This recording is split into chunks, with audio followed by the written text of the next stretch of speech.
We got Mike, we got Shane, we got Max, we got the Mike on Much podcast. Let's have some fun.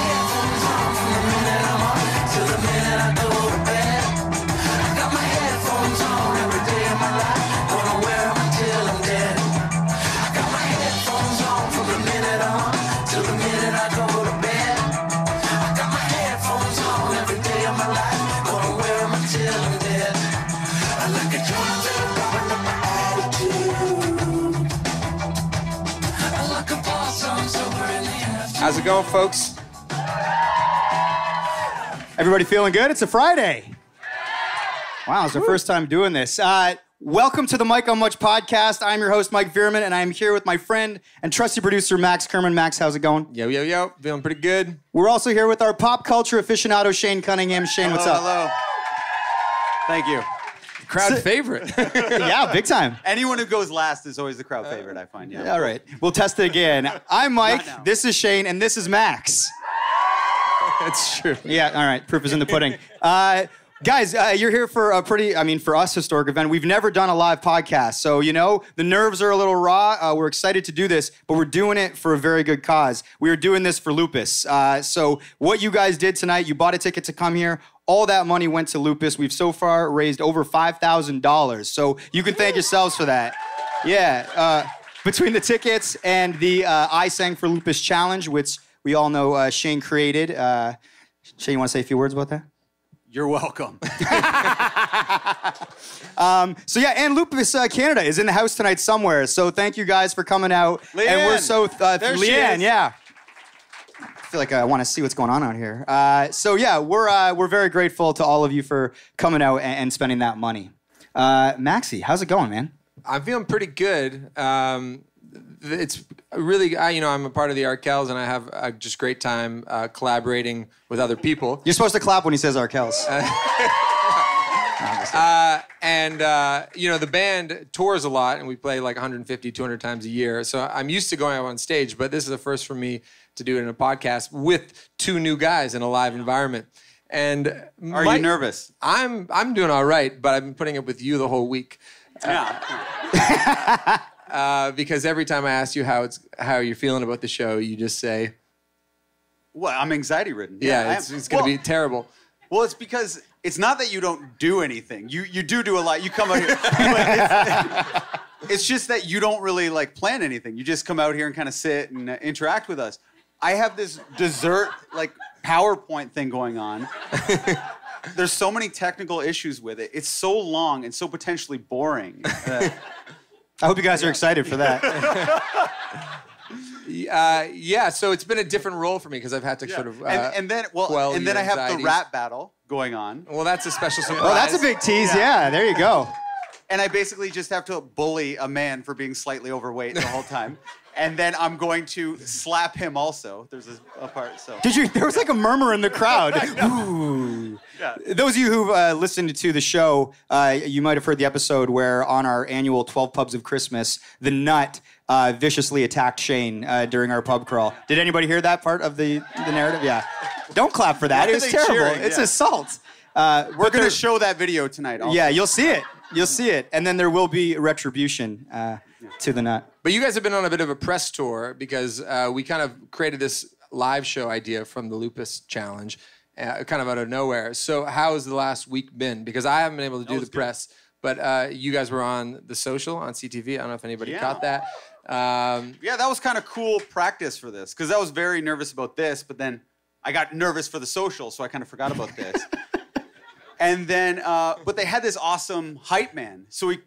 So when all the women come to The Social to be in the audience, There's a couple men, too. Yeah, there was one, I think. Yeah, that's right. There's one. But this hype man, he starts doing jumping jacks and the moonwalk and backflips. And he's For the audience, the hype man, it's like, who's this random hype man? Yeah. When you have a live studio audience, there's this guy that comes up and he warms up the crowd. He makes sure that they're always ready to cheer. You guys might know if you've been to a live show like that. So this guy literally is this little guy. He's like a ginger. And we came... first of all, we also thought it was a pre-tape. So we didn't know it was live. And we're kind of okay, I guess we're going to rehearse it. And they're like, all right, so it's live. And we were like, oh, shit, we didn't know it was live. So we walked out, and that's when the little fella started going for it.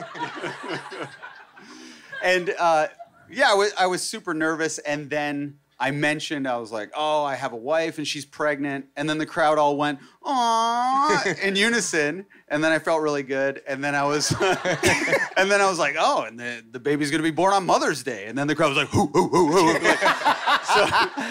So it really built up my confidence. So Yeah. Yeah, it was a great experience. And it was just doing press all week was kind of funny because they were all very early mornings. And like you said, you weren't around, Max, because you're recording right now. Yeah, actually. we're doing some stuff. And yeah. And so it left the duties to Shane and I, who were getting up at like 6 in the morning every morning and going to these morning shows. But you almost didn't make it to CP24. yeah, I made it at the last second. Yeah, he was like in a cab 2 minutes before we were going live on that show. And it was something. Yeah. Yeah. That's the end of that story. So yeah, we've had like a lot of sort of anxiety leading up to the show. I feel like the three of us sort of embody like the different levels where like you're completely anxiety ridden. You've been sort of catatonic all week as you prep. Yeah, when I talked to you, I said, how's work going? He's like, I haven't done any work in the last 3 weeks. I've just been thinking our about boss the show. might be here. Yeah. Yeah, don't say that. Yeah. Seriously. And I'm sort of like in the middle where it's like I'm pretty loose. I'm like, yeah, let's just roll with the punches. But I also want things to go really well. You know, we're going to be talking to Catherine Reitman. Woo! And so I want to be very prepped for the interview and feel comfortable. And I feel like you are literally just like in a tanning bed with fucking sunglasses on. I'm really good at delegating. Mike D from the band would be like, that's my #1 strength. So we're really lucky actually to have an awesome team putting this whole show together. Webmaster Dan Carruthers. Yeah. Woo! Webmaster Dan. Manager Ash. And Simon Jane is DJing. Give it up for DJ we have Simon Mark Jane. at the front of the house. So we got a whole crew here that are making this whole thing run. Yeah. Well, you know what? Also, because we're at the Rivoli, and I feel like the Rivoli is this really great venue for a lot of reasons. I mean, the Kids in the Hall got their start here, if anyone here is a Kids in the Hall fan. And for me, the Rivoli is pretty special because I see my brother in the crowd, and he just made a face. We were in a band it was called the Mike Veerman Band. And... yeah, I wasn't most creative with the band names, or I'm an extreme narcissist. Anyway, so One of the two. Yeah. We our first ever Toronto show when we were really young was here on this very stage, and it was like, I don't know, like 2004, and it was for a battle of the bands. And for like a lot of bands that like want to play in Toronto, that's kind of your only way to get like on a stage is to be a part of one of these battle of the bands that are like kind of, they're rigged. They're basically a scam. I'm sure you played some of these things. Of course, yeah. You have to sell like 100 tickets and you can play. And we're like, okay, we're begging our family and friends. So, but for us, it was like our first big show. So we're like, man, like, what are we gonna wear? And I remember I had this like sweet like American Eagle sweater that was probably like a size too big. And so like I wore that. And I'm like, oh man, this is gonna slay. And like my brother wore like this oversized like Nike swoosh with like his like high school baseball hat, Which is back in now, I think. I know. If we played now, it actually would kill. So, and our drummer, Ted, so whenever we would rehearse, he would always rehearse like shirtless, and his idol was Travis Barker from Blink-182. And so for the show, we were like, Teddy, you have to be shirtless. This is like our big Toronto debut. You have to like play without the shirt. But Ted's like this really modest guy, and he comes from like a religious family. So he's like, oh no, there's like gonna be people out there, and I don't want to take my shirt off. And I just remember my brother, like literally back behind that wall, getting very manipulative, and he was like, Ted, he's like, who's your favorite drummer? And he's like, it's Travis Barker. He's like, does Travis Barker wear a shirt? And Ted's like, no, he doesn't. And I'm just waiting, and it's like 2 minutes to go on, and sure enough, we walk out, and Teddy was not wearing a shirt, and we played, and it was great, and we moved on. We actually won that night because we brought out a big crowd. Yeah, but then there was a week later, and we had to go to the next round down the street at the Reverb. And what you don't realize is like the competition gets like a lot better, and like American Eagle sweaters aren't gonna really do it. But we were feeling really confident, and I just remember walking in, and we were kind of watching the band before us, and they like had like fucking choreographed like dance moves, and they really worked on their music. Not that we didn't, no, we really didn't. And I just remember like watching them kill it, and they brought like a bus full of people, and the three of us are just standing there, and I was like, we are fucked. And like Ted puts his shirt back on, you know, he was all ready. And so anyway, the reason I love the Rivoli is because for me there was a magical night there where we won a first round of the Battle of the Bands. So and now we're back. And we're back on the stage. And later you'll be taking your shirt off. Yeah, that was the cool. deal. Yeah. You know, one of the reasons why I love this podcast so much is I love radio, and ever since I was a kid, I loved listening to the radio and hearing funny people talk, and I found the two funniest people that I know to let me hang out with them and make our own podcast. And I was... yeah. And There's a show on, I don't know if anybody grew up in the GTA in the 90s, but Kiss 92 was a huge station. And there was a guy named Darren Jones. Who had the morning show, and then he had a Sunday night show, which was just him. The Buzz. He had a Sunday night television show called The Buzz. Yeah. But he had a radio show. Oh, okay. And I'd always taped the Buzz, but I also taped the radio show, like on my cassette radio, and then I'd listen to it all week long, and then on Sunday nights, I'd listen, and the new episode would come. So for a project in grade 10, I emailed him, because he lived in the neighborhood where I grew up, which is just up the street, and asking if I could interview him for a class. So I pulled up the email. I managed to get into my old Yahoo account last night. I remember the password, and then I was telling Lauren, my girlfriend, I was like, Lauren, you got to check with this email that I wrote Darren Jones back in 2002. And she's like, hold on a second. You can get into your old email account? She was like, I need to see everything you wrote to your high school girlfriend. I was like, I'm definitely not going to show you that. And then we had a fight. The thing is, like, I don't really, I think fondly about the past, but I don't think too hard about it, because if I were to think too hard about it, I'd really just be full of, like, awkward cringes. And so I don't want to read any of that stuff. I don't ever want anyone to have access to my Hotmail account. No, it's just never. like, no. Yeah, I tried to get into Hotmail, and I got booted out of that one. But so I'm just going to read you some email correspondence with Darren Jones and I. So my name is Max Kerman. I'm in grade 10. I'm a grade 10 high school student at Harvard Collegiate. For class, we have to do an interview with a professional from a field of work that might interest the student for a possible career. I'm not sure what I want to do for a living, but being on the radio is something I'm looking into. Exploring your options. Also, I vaguely remember writing this, and it was like I was taking this email very seriously. This is like the most professional Max. I've listened to the Darren Jones radio show all the time when you were on Kiss, and I always watch The Buzz. You're the funniest guy in the world. I've said hi to you in the neighborhood a few times. So, I thought it might be possible to do an interview with you. If you could do this, that would be great. If you don't have the time, please email me back anyways to let me know. Thanks for your time. So he gets back to me. Hey, Max, sorry it's taking so long to get back to you. I'd love to help for your class, but I'm going overseas for 10 days. I'll be back on the week of the 15th. So I guess I must have been bugging him. Okay, I was bugging him. Hey, Darren, I hope you had a real good time overseas and everything went well. I emailed you 3 weeks ago, but there might have been a problem with my email. You know that one? So you might have not received the message. I'm writing to see if you can set a date for my interview for a school project. I know you have a busy schedule, but just tell me what time is good for you. I've seen you around the neighborhood. So it'd be great. You told him I told him again. Yeah. I've seen you again while I was following you. So it'd be great. So it'd be good to do the interview over a slice of pizza.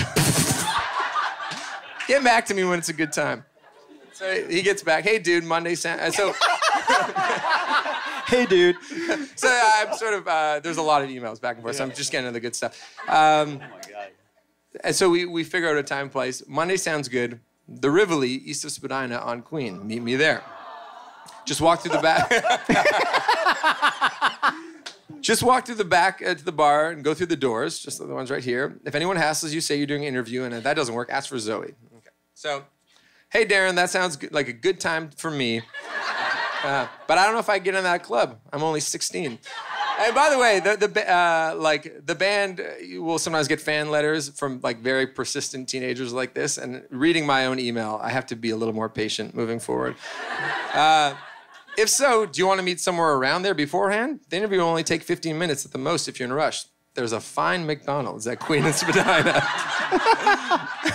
And I happen to know you like Big Macs with extra sauce and no pickles.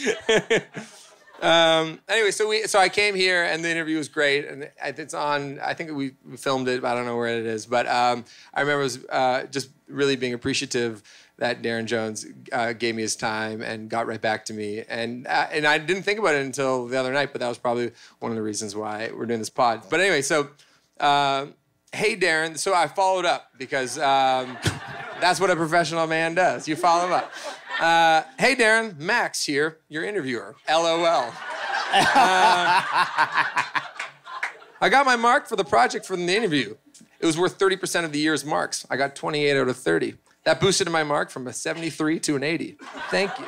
Like he was genuinely concerned. Yeah. An 80. Okay. The summer has come. I've fallen in love, Darren. These letters will soon stop, but I just wanted you to know I'm happy. And I was wondering if you have started to do any shooting for The Buzz. This weekend and next, I'm very busy. But if you do anything during the week, I'd love to help out. I was planning to work at a baseball camp with the city, but with the city workers strike happening, it looks like right now I'm out of a job. So let me know when you'll be doing any segments for the show. Thanks, Max. P.S. I'm giving your email address to my friend David. He lives on Brunswick, right down the street. He's a big fan of yours and just wants to say hi and congratulate you on all your accomplishments. He will not send any junk mail. Don't worry. LOL. Oh my God. So, thank you, Darren Jones. That's why you're successful, though. Yeah. I'm optimistic and I'm serious. I'm optimistic and serious. You're persistent and optimistic. Yeah. I remember we were, this kind of speaks to you, we were thinking about doing like a sports show sort of thing, so we did a demo and we gave it to like this big radio guy at Bell Media, and he didn't get back to us for like weeks, and we were meeting up for another pod, and Shaney was like, hey, what do you think's going on with that radio show? Max was like, I don't know, I guess we should follow up. And Shane's like, yeah, he probably just didn't like it. Max like, I don't think that would be the reason. Like, it never occurred to me. I was just like, I'm sure he loves it. I was like, he's just probably super busy. Yeah. And then you wrote him 15 emails. Yeah, I still haven't heard back. So. Yeah. Shaney, do you have any Rivoli stories? No. I don't usually talk much off the top, but I was in a band called Crocodile Mile. It was a rap group. Hey! And there's two members right there. That's Sean Menard. He was one of the lead vocalists or rappers. And then Greg was the drummer. We had a drummer in the band. That's my brother, Greg Veerman. Yeah. If you listen to the show, you've probably heard him as Australian Greg on the way to Detroit for Max's birthday. But we played Cameron House down the street. That was one of our shows. Played the Cameron House. Yeah, that was the last show we ever Cameron played, House. actually. That was the final Croc Mile show. It was. Right. Want to hiss with some of them rhymes? No, they're not acceptable now. That's right. Yeah. It was a different time. It was. Trust me. They're laughing the hardest. All right, so Maxie, should we move? You're the producer. Let's should we get keep to it it. moving? Yep. Guys, are you feeling all right so far? What's the deal? I don't know. We don't normally need to take like a temperature check. It's just the three of us in a room. I'm feeling good. Are you feeling real good? Oh, yeah. All right. So, guys, our next guest is someone we were very, very lucky to have. You have probably seen her on CBC's Workin Moms. You guys watch that show? Yeah.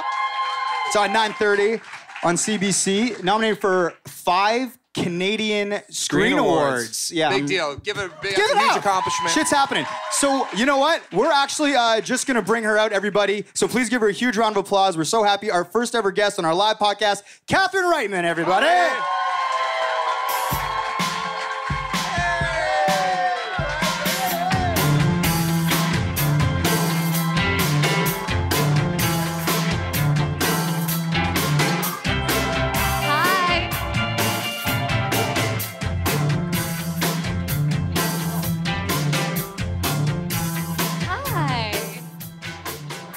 How's it going? It's good. How are you guys doing? We're great. Everyone's feeling good up here. I'm We're feeling just, like $1 million. It's great. So confident, so much swagger. Yeah, the story killed.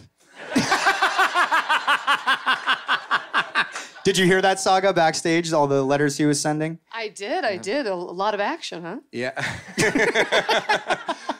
I got to be careful, though, because a lot of times when I'm telling stories about our friends, because that's a lot of the open of the show is just talking about sort of our friends in Hamilton and our girlfriends, and like every week I'm in the middle of one big group message of people screaming at me for revealing information that You're I always shouldn't getting have. in trouble. All the time.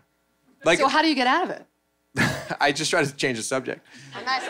It's one of those. Sure. It's a good plan. So yeah, let's just start into this thing. Like normally when we do these interviews, it's far more intimate. It's just like me and the subject. Sometimes Max will be there. Right. We got this whole crowd here now. It's so weird now. Yeah, we've made it weird. But thank you for being here. And I guess we wanted to start again, like on our show, we like to get into the minutia of how creatives do their work. Right on. You heard? Yeah, there you go. Yeah, minutia. The merch should have said that. But so anyway, you are the showrunner. You're the creator. You're the showrunner. You're the star of Workin Moms. Yeah. Fuck yeah. My question would be, for people that don't know, what does a showrunner do? What is that job? Oh, it's a great question. So a showrunner, like on a film, for instance, the director would have total creative control while on a television series, the showrunner actually trumps. Can we still say trumps? Not up here. It's dead, right? We don't say boo, yeah, Canada. Yeah, on a TV series, the showrunner has total creative control. So it really starts in the writer's room where I'm the head writer. And I'm surrounded, the irony is I'm surrounded by writers who are far more talented than I am. And then by the time you get into pre-production, you're sort of, the showrunner is saying, you know, no to that color and yes to this sort of set. And, you know, we really wanted to feature Toronto for Toronto, not be stuck in a bunch of studios and really, you know, show the locations. And then through production, you know, the showrunner gets to actually trump directors. You have final say. We do. We can say to a director, I love what you're doing, but it's not right. Which, you know, you don't do a lot, but you can sort of step in and go, especially because you've been in the writer's room, you can say, you know, this moment's, it's not coming through because of this or whatever it is. Luckily, I'm surrounded again by really, really talented directors.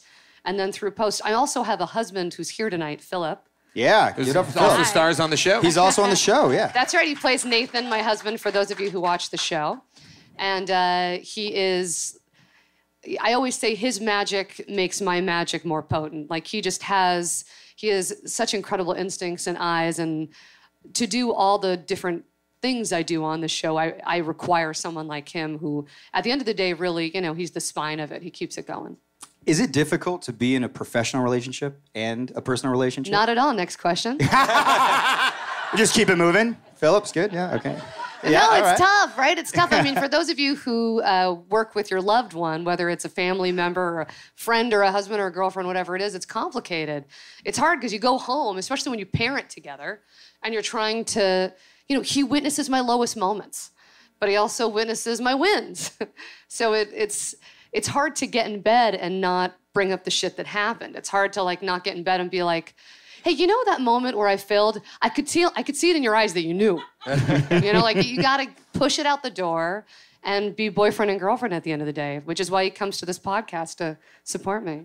Does it feel different though since the show started? Because have you always worked this closely together? It's a different level. I mean, we've never run a series on a, you know, coming on we're airing our second season right now, so it's higher stakes. Sure. And we've started a production company here in Canada, so we're trying to make more things together. So there's more pressure, but there's also there's a divide and conquer thing, which we've never had before. There's a trust where I can be like, yo, you go cover that. I got this. Like today. It's like Jay-Z and Beyonce kind of thing. Fully. Yeah. 100%. No, it's hard to be Jay-Z, but one of us has to. You know? You know, with show running, and, you know, I was watching your TED Talks, and you talk about, you know, challenging yourself and giving something a try, even if it seems it's going to be difficult or you could potentially fail, and pushing through that, you know. I guess because you were show running for the first time, it was the first time you were sort of the boss, applesauce, and running your own ship. What did you learn in that first season? You know, what was the most challenging thing, I guess, would be the question. Oh, God, so many things. I'm still learning so many things. I still fail so much. I failed today. I fail all the time. It's okay to fail, right? What'd you fail at today? What did I fail at today? I failed at, I was watching an episode that's actually a really, really good episode. I can't wait for you guys to see it. It's in 3 weeks, Phil? 2 weeks? Episode 5. And it's really a magical episode. And there was the smallest moment as an actor that I saw that felt, I don't know, I felt like I didn't tap it right. You know, it's the kind of thing that, and I have to be careful about my diva moments as an actor. I have to get over my fucking face and my mouth and all my weirdness, and I just have to watch it in the cut and go, okay, this is better for that moment. And Phil's witnessed, I'll often be like, you know, is there a better take of this? And everyone's in the room like, why? That's it. And I have to get over my ego and go, no, that's it. But then you sometimes watch the whole episode when the network's passed on it, the network has okayed it, and we're doing the sound mix, and it's very late in the game, and I'm like, I shouldn't have let them use that take. You know, you still have that little voice. Absolutely. Yeah. Before Working Moms, going back a bit, you were in the Groundlings, and for those of you who don't know, it's like a Second City, or, you know, it's a comedy troupe, an improv troupe. Yeah, it's one of the main feeders to like Saturday Night Live. Sure, like Will Ferrell and Will Forte were members of the company. I'm always fascinated in like the working dynamic in one of those troupes, because I don't know if you ever saw that film by Mike Birbiglia, Don't Think Twice. Of course. It's Yeah. a fantastic movie. So great. I love that movie. You guys have to see that movie. Yeah, and if you've listened to the episode with Mike Birbiglia, he talks a lot about it. They know. Anyway, so right. maybe they don't know. I don't All know. right. But it's a great movie because I think it really explores the dynamic of working in a group, but as other people sort of become successful and elevated, you're happy for your friends, but there's also this competitive kind of like, ah, shit, like, where's my turn? Or it's like, it's the battle of being happy for your friend's success, but also sort of being like full of envy and wanting your turn. How did you find that dynamic within the troupe that you were in? Well, for me, it was easy because I failed right out the gates. I hadn't had the success of the show, and my acting career was at a really low point at the moment. But it was phenomenal for me. Just to clarify, it wasn't a groundling. I was in their Sunday company, which was like their JV troupe that we put on. I thought it was more challenging than the groundlings in some ways because we didn't have the sort of best of show that we put on every Friday and Saturday. We'd have to actually make, similar to SNL, a new show every single week. So every Sunday, we'd do an entirely new group of sketches and a couple improv scenes. And I was really young. I was like 21 years old. I happened to be like madly in love with, my boyfriend was in it too. And I just remember it was the first time anyone said that I was allowed to write. You know, because you're also learning all my writing talent, anything I would ever think was good instinctually for me came out of improv. It's something I feel very confident in. And writing came much later. I'm still gaining my confidence as a writer. And in the groundlings, there's this great environment where you just keep yes-anding. So let's say you write something terrible. On the day, you could sort of perform it out. You could read it out with your partner. And if it bombs, someone will shout, like, new choice, try something else. And right there on the spot, you're like, yeah, all right, a closet. And, you know, they go crazy because closets always go crazy. But you have there's this, like, no-fail environment where everyone... So it's funny, even though Don't Think Twice is true because if you're competing for something like SNL, there's only so many spots. The real nature, I think, of an improv troupe is highly collaborative and some of the more supportive environment I've ever been in. Oh, that's great. Yeah. You know, you've also been in Always Sunny in Philadelphia, Blackish, but you talked in your TED Talks about, you know, the difficulty in being an actor and hearing no so much, right? It's sort of this exercise in rejection in a lot of ways. Yeah. I guess, how do you deal with that at that point before you know, had all the success of Working Moms? And, like, yeah, like, it's like, I guess the idea of, like, hearing that, feeling that way, and did you ever think about maybe, like, leaving entertainment? Was there ever like, I'll do something else? Or was it always, this is going to be it, I'm going to make this happen? Oh my God, I wish. I never thought about quitting because I'm not good at anything else. But that's the truth. There was a while there where I thought, okay, I'm just going to probably be a mom eventually, and that's okay. I think I'll love that. And, you know, I'll be able to connect and improvise in a different way, right, with my children. But I knew once I started writing at the Groundlings that I had this safety net, even if I wasn't good at it, that I could try to write something and put it up on YouTube. So I did this YouTube show for 2 years, which was a movie review show. And it was really fun because I just got this outlet. I mean, we just worked our balls off, and every week we'd put up a show where it was me and a green screen, you know, really improvising like crazy, talking about a movie I just saw. In usually a really stupid way. But looking back on it, it was like this way for me to sit down and watch it every day, every week and go, okay, so that sucks, but that's pretty good. And like, this is what I should be doing. I should be doing something like this, but what's the longevity of this platform? Every week I go on and there's all these comments with all these angry trolls just ripping me apart. Like this, and you know, sure, they still do that, but now I'm not as close to it. You know, I've had a chance to sort of, when you get a little more confidence from it, you take a step away, I think. Yeah. Well, and like, I think it's also great, like when you start to see success, like I said, I can't go to Union Station without seeing Workin' Moms literally plastered everywhere. Sorry about that. No, it's great. And it's such a great show that it's like, it's nice to see it everywhere and getting the support that it needs. Thank you. And so like looking back on those experiences. Thank you, CBC, if you're listening. CBC, yeah, thank you. You know, another thing that I wanted to talk about a little bit is that you come from a, you know, a very sort of well-known entertainment family. I do. You do. Your mother's an actress. You know, your father's Ivan Reitman, your brother's Jason Reitman. You've had all the success now with Working Moms. But I think it's always fascinating. Max and I were talking about this. You know, in a family like that, growing up, what's a conversation like at dinner? Is it just like movies and shit, or is it more normal than we might think? There's a lot of analyzing how the meat was cooked. You know, that sort of thing. No, I mean, it's funny, like, you know, being married to someone whose family wasn't in the entertainment industry, I've had this, like, great perspective shift because I grew up where we did talk about what did you like about that movie? Articulate yourself. You know, both my parents were incredibly supportive, and I mean, they pushed us, of course, to go after our dreams and after our education, and they're here tonight. Hi, guys. Give it up. But there was, you know, when you go outside of that to your friends or to my husband's family where, you know, they don't talk about it in the same way. There's less knowledge about the details and actually that it's such grunt work. I mean, if you know anything about production, you know that it's just a fuckload of work.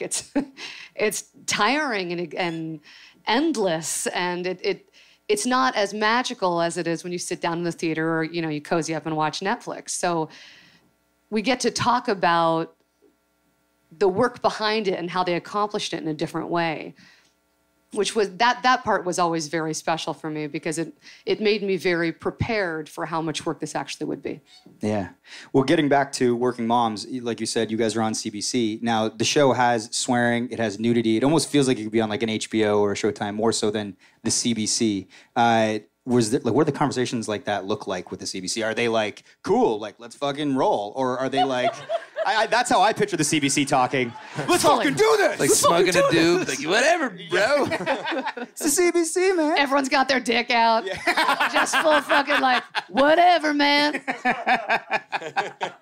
No, not quite. I mean, look, we made the sizzle. When we made the sizzle for Workin Moms, we knew the tone we wanted to accomplish. We knew we wanted to go there. And when Sally Catto, who's responsible for it at the CBC, you know, whatever you may have been raised on watching the CBC, this woman came in and really shook things up. I really credit her for some of your favorite shows on the CBC. It's because of her, mine especially. So when I sat down with her, I said, look, I think this show, you know, I would love to be able to swear on it. I think it's important, especially because we have the word moms in our title, that we see moms in a really real way.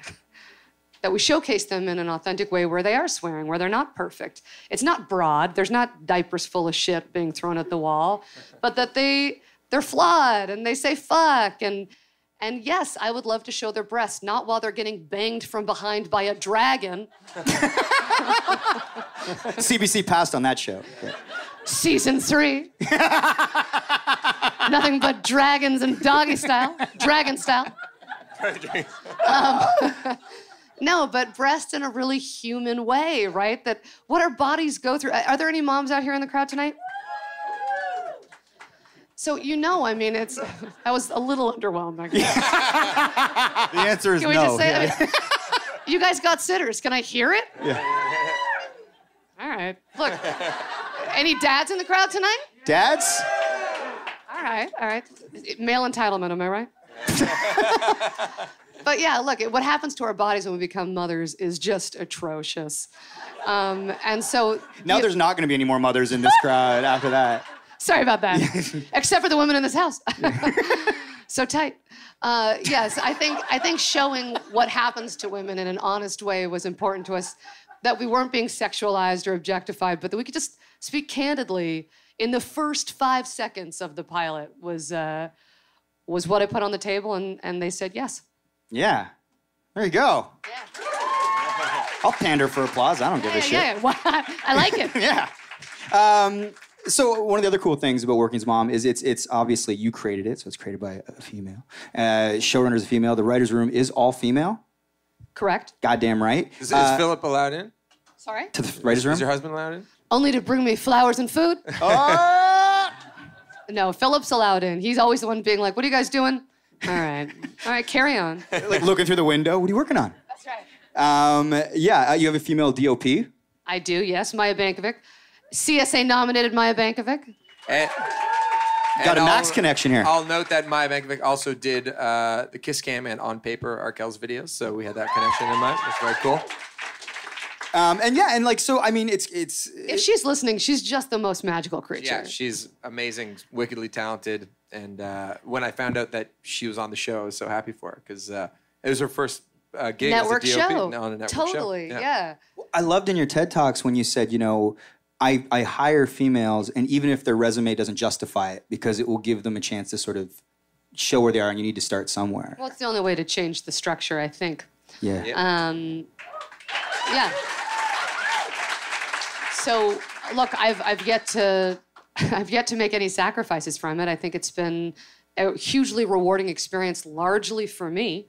But someone like Maya Bankovic, who had only done extraordinary music videos, but also indie films and not a lot of, bigger budget network shows.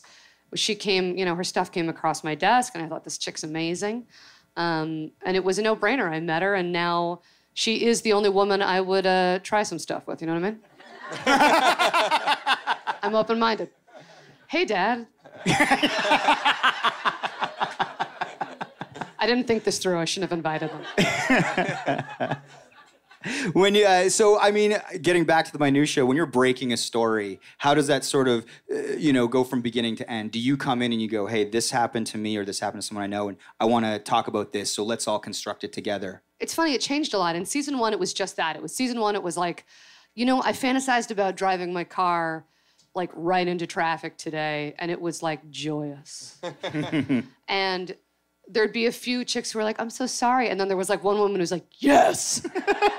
And you're like, oh, okay. And you start like flowing on that. And before you know it, you're like, doesn't that sort of sound like a fantasy?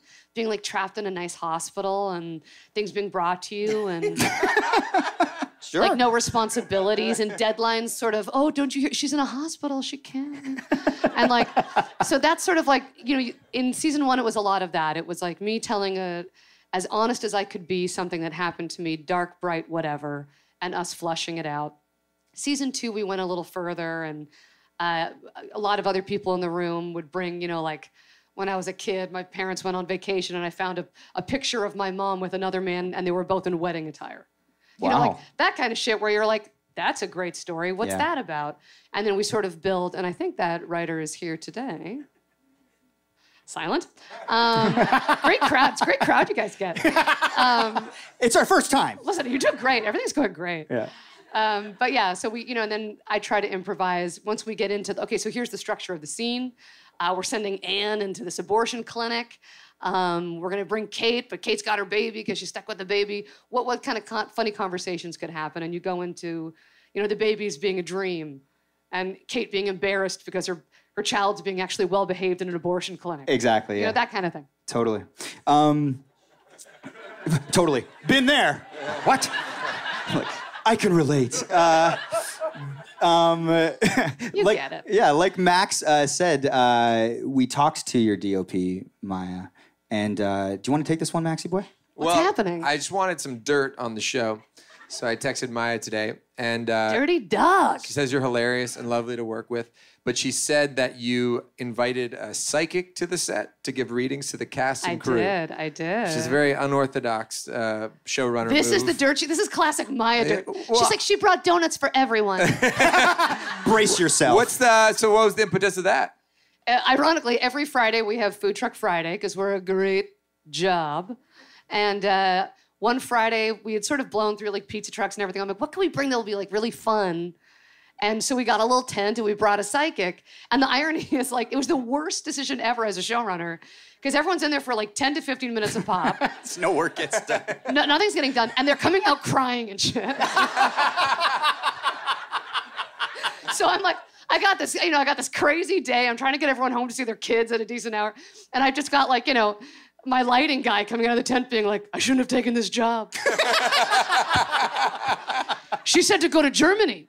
Like everyone's got, they're on direction. So it was not a great call. Okay, Shane's got some questions now. Well, we should preface this. I mean, as you listeners know, Shane's going to be a father very soon. Congratulations. Thank you. So, I'm going to be a dad. Look how underwhelmed he is. Well, I knew for a while, yeah.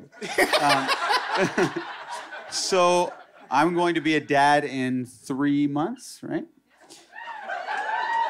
Thanks again. And I was just wondering, what is it like to be a dad? That's the first question. Where do I start? No, I know you're not a dad, but you know, like your husband's a dad. I feel like this is for you, not for me. Get up here. I think becoming a parent in general. All right. All right. If you want to go that direction. It's an exercise in discipline. Mm-hmm. I don't know how self-disciplined you are. I wasn't. Not so much. But it's also like, I think the biggest shock that no one prepares you for, because you hear all the nightmare stories, you've seen enough movies and TV shows. But I think there's an identity shift that happens that I wasn't prepared for. I had an identity crisis with both kids. And it's not just, your wife will experience hormonal change. And I would argue that men do too. The same way that, you know how they say like men have periods, but there's like no proof. I feel like there's a hormonal thing that happens. There's a cycle. There's got to be some kind of cycle where you're experiencing, whether it be exhaustion or lack of nutrients or whatever it is, you're going to experience some change and you're going to feel like you have to be selfless in a way you've never been expected to. So it's fun. Cool. Can I ask another question? Yeah. Okay, so this is kind of a contentious issue between my wife and I. Good. So when our daughter grows up, she wants to pick... You're having a girl? Yeah. Congratulations. Thank you. All right. Dicks out! But when she... Hi, Dad. When she gets to college age, I guess my wife wants to pay for her to go to college, and I don't. Because I think, like, it'll cut into our retirement fund, and my parents didn't, do that for me, and, Alex and I don't have that, like, Ghostbuster money. So I was just wondering. Fair enough. No, but if you were in my position, like, just so you can imagine that, what would you do? Like, I would first of all make Ghostbusters like toot sweet. That seems like a no-brainer. I think the irony of this question is that, like, this is some luxurious I don't have kids yet fight. right. Yeah, that's a great point. Like, this doesn't feel like a reasonable place. Sure, talk about it, get crazy. But I feel like you're going to have this kid, you're going to have this beautiful little girl, and you're going to be like, fuck! And you're just going to stop and think, like, what are we doing for dinner right now? Like, college is going to be so far away all of a sudden, and you're just going to be like, is my insurance good enough? You're just going to be thinking about what to do this weekend.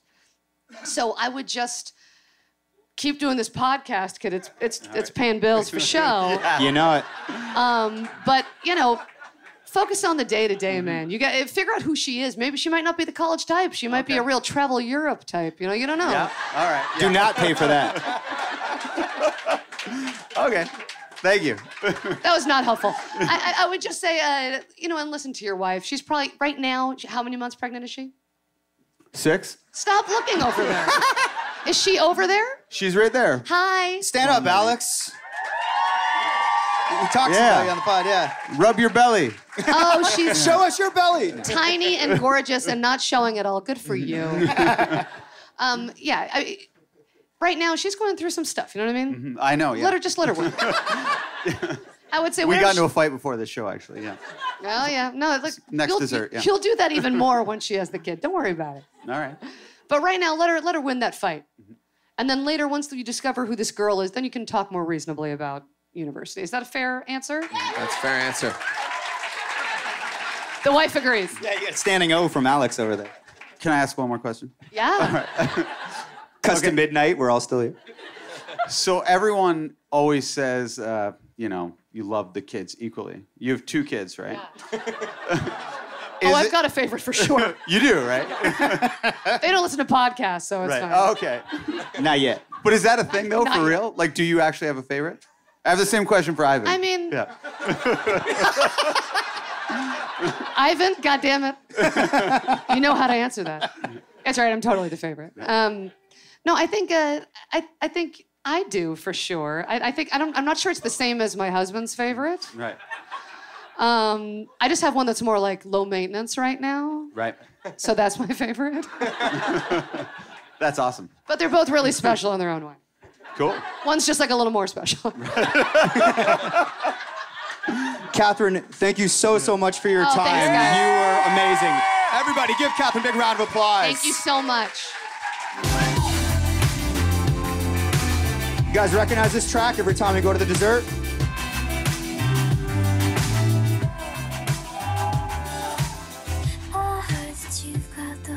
I should do it like the podcast. Welcome to the desserts. We are here with our pop culture for so most of you who listen to the pod know exactly what the dessert is, but for those of you who don't know, the dessert is essentially, when we were deciding to do this podcast. Well, we thought we'd have Shane on to review movies. That's how we got the title Pop Culture Aficionado, but he's never once fucking talked about a movie or music. I reviewed the Backstreet Boys documentary. You did do that, actually. So that was the impetus for it. And then, on the very first episode, he just came on and talked about some disastrous Tinder date or whatever it was. And we were like, it was so funny. We laughed so hard. We were just like, he can do whatever he wants. So we're like, what are you reviewing this week, Shane? And he'd be like, well, I watched this movie, but then this thing happened to me. And then so at that point, we at some point just stopped asking him what movie he watched or what music he listened to. Yeah, we were concerned that, once he got married, the good stories would slow down. And he used to just wait for the divorce, my friend. No, I'm just kidding. He didn't say that. I'm just kidding. No, he actually did say that. Say that. It was one of his better jokes. I did say that. Take it away. Okay. Normally, I don't do this in front of a live studio audience. I know that's obvious, but I do it in front of Mike and Max, and I edit out all the bad parts. So I was terrified when I had to do it in front of you guys, and you would actually see behind the curtain of how bad these things actually go. So to try to break up the monotony a little bit, I added a visual component, which is a PowerPoint. But I've never, clap for me, thank you. But I've never done a PowerPoint presentation before either. But that's true. This week has been a nightmare. Yeah. But Max has this thing about him where he says everything's going to be great.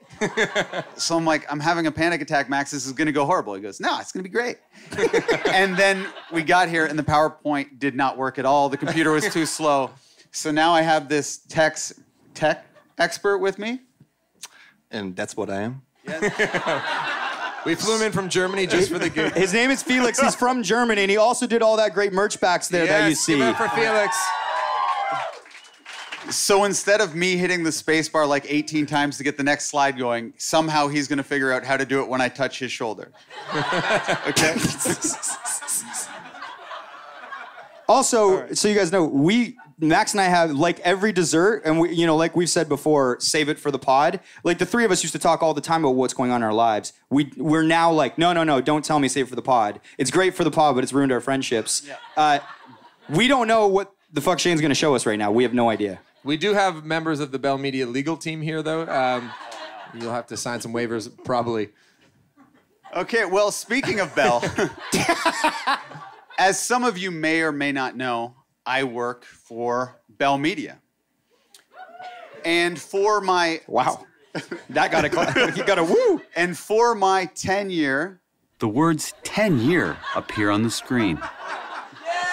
Yeah! Decade of the company. For my 10-year anniversary, they gave me a gift. And some of you may or may not know what that gift was. And it was the Cobra HD Adventure Cam. A picture of the Cobra HD Adventure Cam is shown. So that's what it looks like. And it kind of looks like a GoPro. So I was actually very excited about this gift. My wife, Alex, is pregnant. And I thought I would use this camera to document her pregnancy and maybe even use it to film the child's birth and our daughter growing up. And it was going to be, and it was going to be kind of like our family camera. Because anytime Alex and I go to film any precious moment, our iPhones are always out of storage. So it seemed to make sense. So we were fairly excited about it until we actually saw the quality of this camera. I cannot believe that a media company would give this camera to someone who directs commercials for a living. So I'm going to show you my wife's reaction after she saw the quality of the footage on our computer that I filmed with the shitty fucking Cobra HD cam. No, this camera is so bad that in this day and age, for $100, you wouldn't buy a camera like this. You just find a Take two. This camera is so terrible that you wouldn't buy something like this. This is something that you find in like a cereal box for kids. So, like, what is that yellow tinge film covering the screen? Like, that's crazy. Max made a joke that HD stood for huge dump for the Cobra Cam. I don't think I did. No, I actually said that, but I want you needed a win.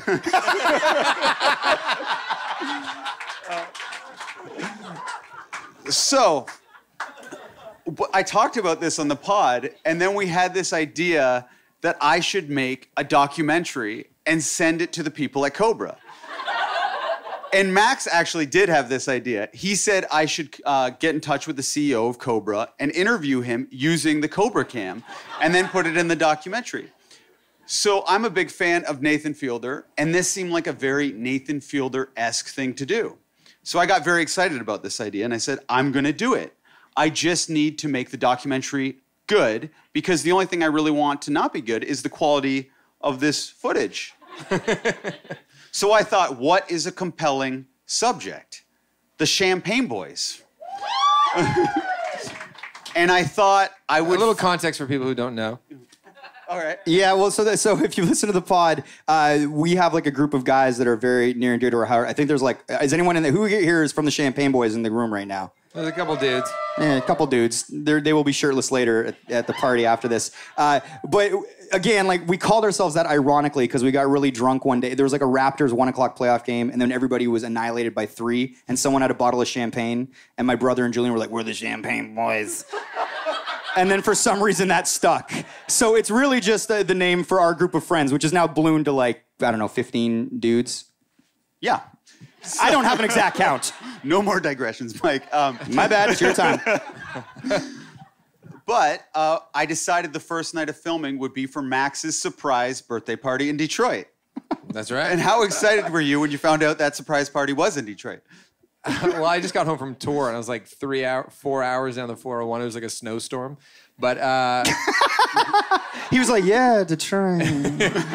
But I was the surprise was very sweet, and there was 6 of us in a van rolling down there. And when I got to the hotel, there was 8 more of them. So it was a great night. So everything was going fine with the documentary until we got to the bar, and I realized that for some reason the Champagne Boys don't like being filmed when they're drinking. I guess they thought I was like spying on them and like making a fool of them because I'm being sober for the duration of my wife's pregnancy. I thought they would get more of an aw. But so I'll let you see the footage of when Mike spotted me filming him with the Cobra HD cam. I have not seen this. By the way, I will say this. What? I don't like that. What? You not want me to film? Yeah, no, I don't. I'm trying to have a fun time. That's not cool.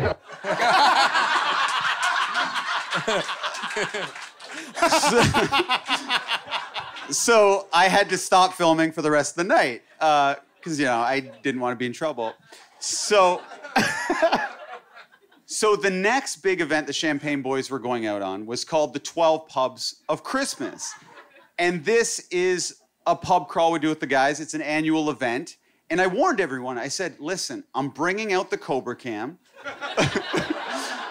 But don't worry, I'm only filming for 10 seconds at each bar. And I'm only going to film the nut. And the idea was... The idea was I'm gonna film him gradually devolving at each bar, and it's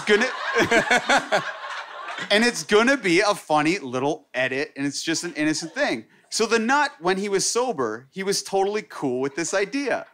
But as the night wore on, he got a bit contentious with me, and all of a sudden he wanted to have an impromptu rap battle.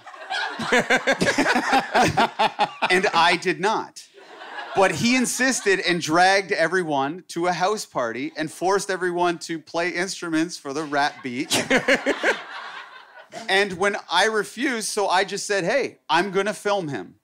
And he didn't like that and got very upset. And here's what happened.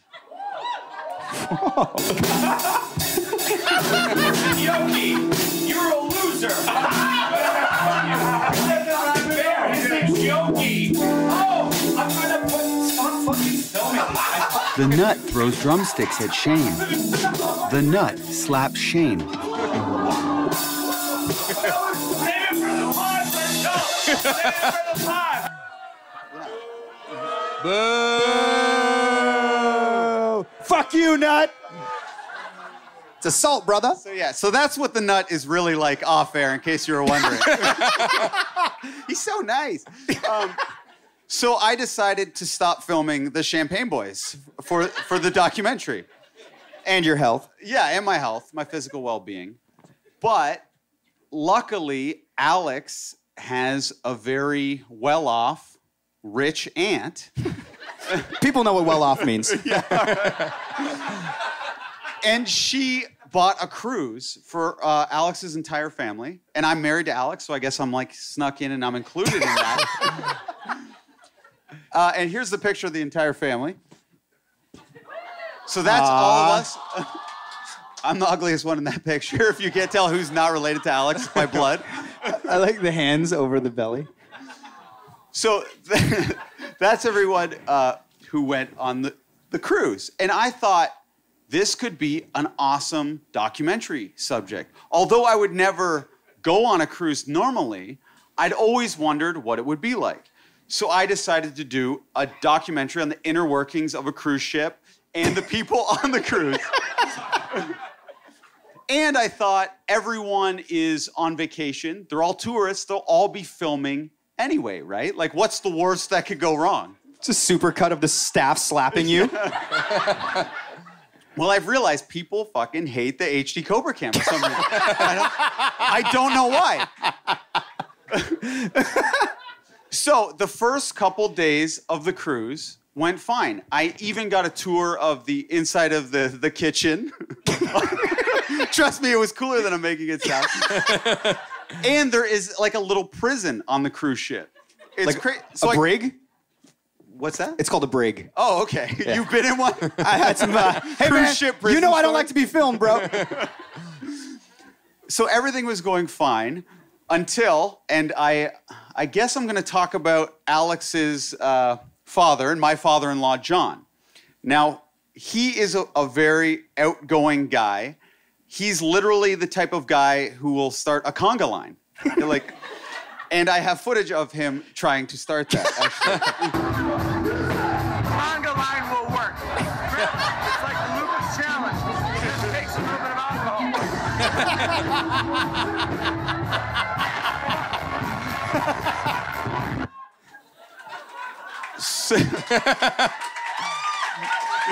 Yeah, this is John.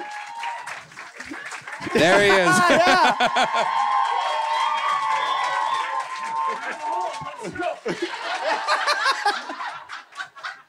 So he's like the exact opposite of me, pretty much. He's kind of the life of the party, and he gets talking to everyone on the cruise ship. And he's kind of braggadocious. He's very proud of his daughter, and by extension, he's proud of his son-in-law. Aww. So he got talking to some people on the cruise ship, and I'll let him tell you what he was telling them. John, take the mic. Okay, first of all... Yeah! Hey, guys. You know what? I was so excited that I found out I was going to be part of the dessert. But now I'm a little bit bummed out because I thought the Nut was going to be hosting it. Ooh. That's an inside joke for those of you that know the dessert. And by the way, my daughter, who is pregnant, and Shane's mentioned that a few times. I just want to give a shout out to Father McMurtry from 19 years ago in grade 7. He said she would be voted most likely to conceive. A prestigious Father award. McMurtry, this one's for you. Anyway, So, John, you were just going to tell them. I'm sorry. Yeah, I'm sorry. Yeah, it's true. On this cruise ship, you know, I told everybody that, you know, hey, this is my daughter. She's married to Shane. Shane's this big, you know, producer, director. He's got something on Netflix. It's won awards. He's done Arkell's videos and all the rest of that. And I was very proud. And I let a few people know on the cruise ship that they might be recorded. Mm-hmm. And that's it. So a rumor spreads around the cruise ship that I'm filming a Netflix documentary about... And I thought this was pretty hilarious at first. I enjoyed it, and it gave me more access to the cruisies who were on the ship for like interviews and stuff. But then one day in the hot tub, this woman... I love the start of that sentence. This woman who was very excited to be with like kind of like the celebrity on the boat was the celebrity director. She was telling me that I have to check out the nightlife on the boat, which I was planning on doing anyway. But I asked her why, and she said because there's this very interesting couple that needs to be documented. I said, oh, tell me more. She goes, it's a very old man. He's in his 70s, and he's with a much younger woman in her 40s. And so he's kind of like, I guess, the sugar daddy, and she's like the arm candy or whatever. But I'm like, oh, what do they do? She says, for the last 3 nights, they go to the jazz club, which is in the bottom of the boat, and the woman will storm the stage and start dancing like a crazy person until she either falls or security drags her away. So I'm like, this is amazing. I have to get this on the Cobra Cam, obviously. So I told Alex's cousin about this. I was like, oh, yeah, this is going to be great. And her cousin said, don't worry, I've already got footage of it. And I'll show you footage of it here. A video is shown of a woman dancing.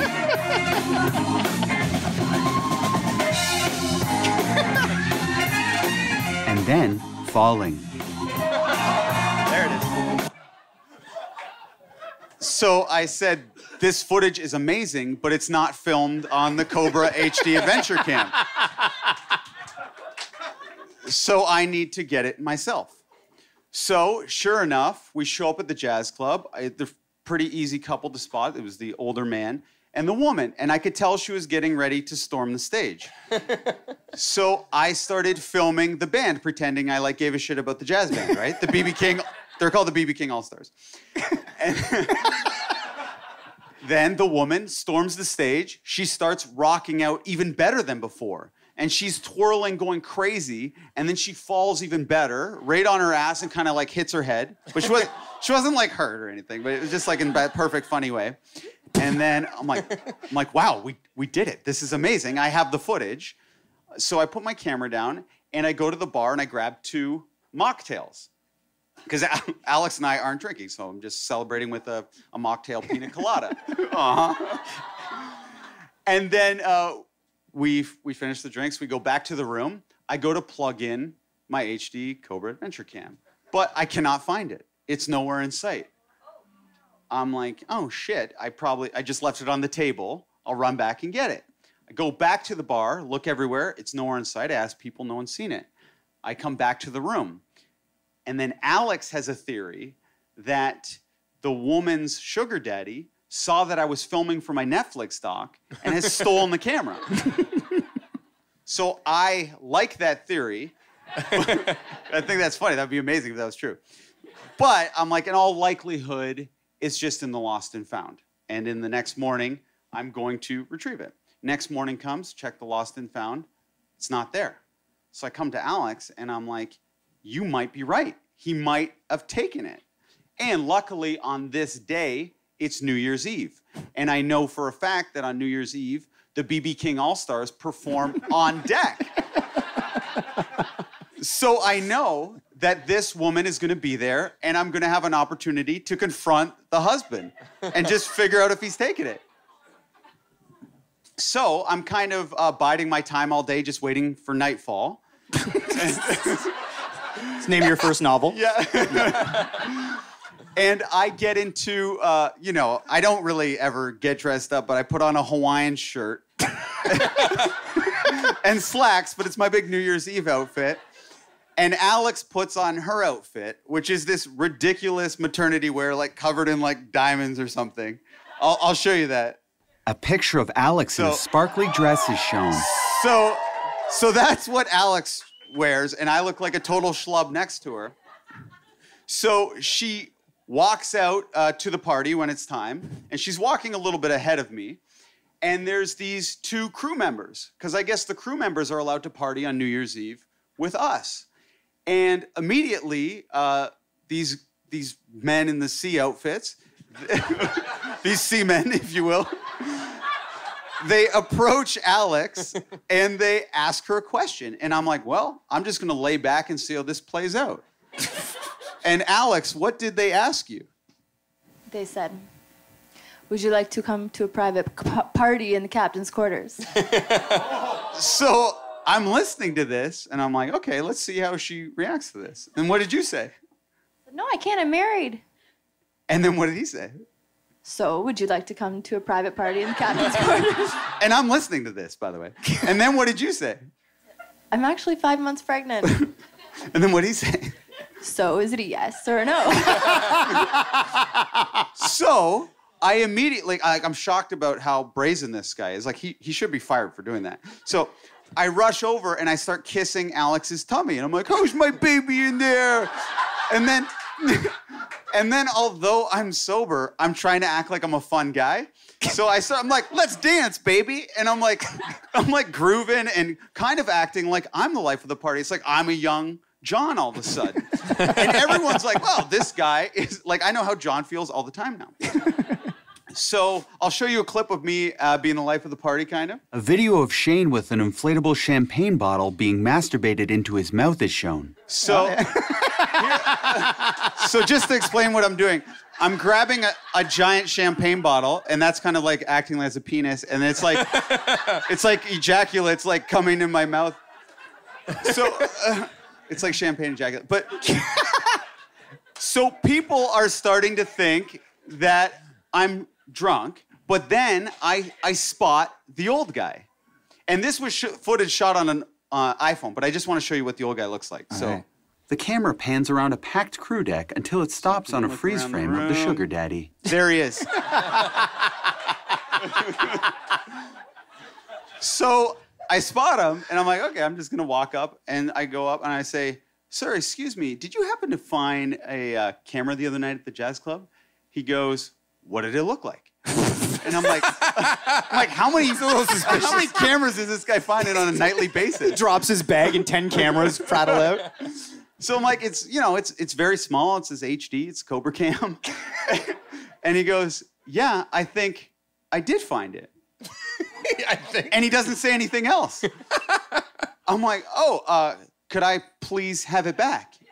And he goes, that depends. And I said, depends on what? And he says, your cooperation. So I'm thinking, maybe you just keep the camera, right? Like I don't know what he's going to do. But he's like, step aside, and I just want to have a quick conversation with you. And I'm really freaked out at this old man. I have no clue what he's going to do.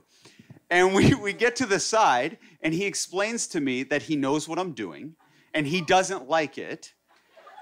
And he wants me to delete the footage of his wife, and he wants no part of my documentary. So I explained to him that I'm not actually filming a Netflix documentary. I don't know how that rumor got started. But it's not true, and I'll gladly delete the footage. He says, no, show me how to delete the footage, and then I'll give it back to you. So I say, sir, like, the Cobra Cam's fairly complicated. Like, it would even take me a while to figure it out. Like, I bought this new SD card. I have a lot of footage on it. I'm going to have to go through a lot of clips, play it, and then it's going to be hard to determine what's even the clip of your wife. And then it's just going to be a process. So please let me do it. And he says, no way. So now I'm really fucking pissed at this man. So I pretend I'm tough for a second because he doesn't know me. So I say, sir, give me the fucking camera. Because I know it's not nice to say. Ooh, I got a shiver there, man. And then he goes, fine. And he goes to pop out the SD card. How he knew how to do this, I don't even know. And he hands me the camera. So I grab the camera with one hand and grab the arm that's holding onto the SD card with the other camera. But he starts playing the old man card. And he starts going, little help, little help. But nobody does anything. No, everyone kind of ignores him. But then he goes, help, help. And then all of a sudden the seamen rush over.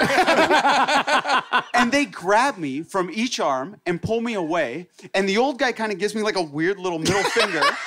And he goes to flick the camera, the SD card off the side of the boat.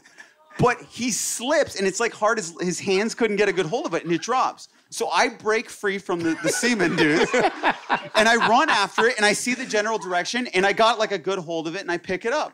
And then the old guy goes, stop him, stop him. And the seamen are like, what is going on right now? And then he yells, that man filmed my wife without her permission. And I don't know what to do. So I'm like, I'm going to delete it. I'm going to delete it. And people are kind of looking around. So with the seaman there, he's comfortable to let me actually operate the Cobra Cam. So I find the clip like fairly quickly, within 5 minutes. I delete the footage of the woman, and then I know. But I shake the guy's hand, and then he gives me like a little hug. He's like, I'm sure you understand. If someone was filming your wife and doing this, I'm sure you would do the same thing. And I'm like, you know what? You're right. But in my mind, I'm like, I fucking hate you, you old weirdo. Like, that was a very embarrassing, weird thing, totally unnecessary. So we start walking back to the BB King All-Stars. And I see his wife is gearing up to get on stage. So I'm like, you know what? I bet she's gonna rush the stage. I bet the thing's gonna happen. And I know this man's after me, and I can defend myself. So I'm just gonna say, fuck it, and film it. So I take a couple of steps back, and it's pretty brazen because he's right in front of me. And here's the footage of what happened. Keep in mind, it's filmed on a Cobra Cam, so it's very hard to see. A video is shown of a woman dancing. So I'm kind of hiding at first. Okay, there he is. And then falling. So that's security going to pick her up, but it's hard to see, but she did fall, and she fell in the best way possible. So the second she falls, he whips his head around to see if I am filming. And it's this kind of weird moment where it's like we both freeze, and he goes, you son of a bitch. So then I go to deke right, and then I deke left, and I run to my room as fast as I can, and I hid in that room for the rest of the trip.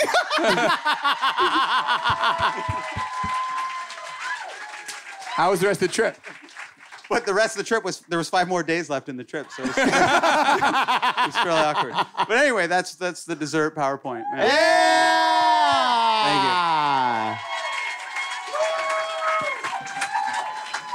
you. Guys, thank you so much for coming out. The first ever Mike on Much Laugh. Give it up for Shane, for Virgil, for Julian. Thank you, Webmaster Dan. Thank you, Greg Stewart. Thank you, everyone that came out. Ashley, Thank you, Jess back there selling merch. Jen selling merch. Thank you to Lupus Canada. I sang for Lupus. We raised over $5,000 tonight. Thank you to all of you for doing that. Thank you so much for listening to us. Max, you have one last thing to say? We're going to keep partying here all night long, so no one leave, okay? Let's have some drinks. We will see you next week if we don't die on the weekend. Thank you very much. Thank you very much.